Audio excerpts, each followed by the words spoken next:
নমস্কার, সবাই কেমন আছেন?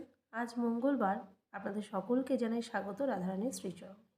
রাধারানীর আশীর্বাদ নিয়ে বড়দের প্রণাম ও ছোটদের ভালোবাসা জানিয়ে আমি আমার প্রথম দিনের প্রথম ব্লগ শুরু করতে চলেছি। যদিও আমাদের মেয়েদের জীবনে প্রত্যেকটা দিনই একটা ব্লগ, তবুও নিজের কিছু করার ইচ্ছা বা ধরে নিতে পারে নিজেকে নতুন করে চিনে ওঠার একটা ইচ্ছা হয়েছে। তাই এই নতুন জার্নি শুরু করছি।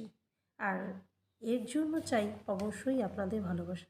যাই হোক, আজ প্রথম দিন আর বেশি কিছু বলবো না, কিন্তু তবে একটা কথা কিন্তু অবশ্যই বলবো।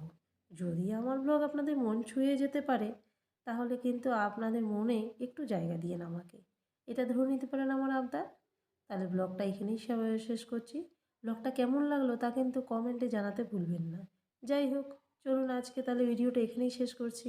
ভিডিওটা ভালো লাগলে অবশ্যই একটা লাইক করে দেবেন। রাধারানীর কাছে প্রার্থনা করি সবাই ভালো থাকুন, সুস্থ থাকুন, সাবধানে থাকুন। দেখা হবে খুব শিগগিরই পরের একটা ব্লগে। প্রথম দিন যদি কোনো ভুল ত্রুটি হয়ে থাকে অবশ্যই আমি আপনাদের কাছে ক্ষমা প্রার্থী। ভালো থাকবেন, সুস্থ থাকবেন, সাবধানে থাকবেন। হরে কৃষ্ণ।